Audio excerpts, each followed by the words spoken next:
केकरा से कहबै हम दिल के दर्दिया। हाँ केकरा से कहबै हम दिल के दर्दिया, केकरा से कहबै हम दिल के दर्दिया। हमरा दिल के लहर अब के छै हमर के सुनतै रे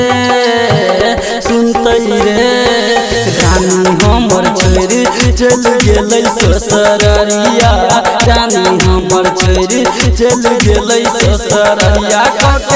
घायल जिगर मोर हमरा से नजर चल गेलै रे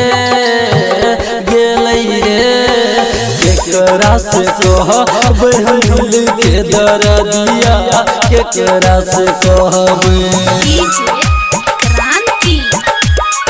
Presented by Chand Recording Studio, Bhejaro, Barsam, Nirmali Bazaar।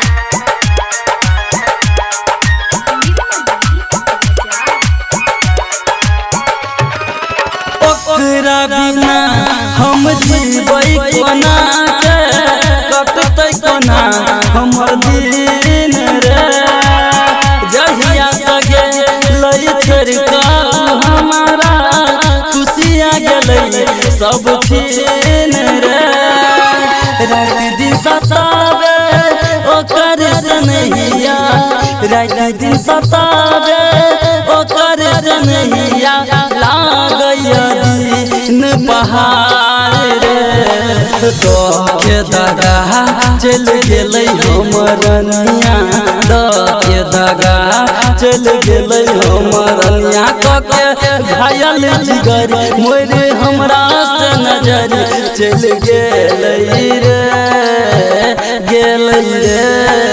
केकरा से कहबै हम दिल के दर्दिया, केकरा से कहबै। Presented by Chand Recording Studio, Bhejaro, Barsam, Nirmali Bazaar।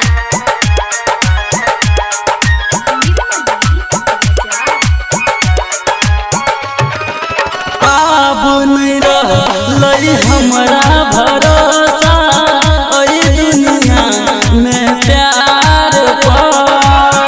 आई के युग में प्यार नहीं होई छै, सब मरै छै मालदार पर।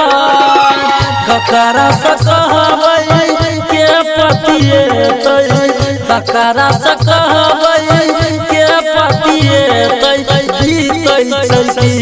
दिलदार सुनियो यो भैया कन परवीन के विपतिया, सुनियो यो भैया कन परवीन के विपतिया। हमरा कह के बता चल गेलै बेवफा, चल गेलै केकरा से कहबै हम दिल के दर्दिया, केकरा से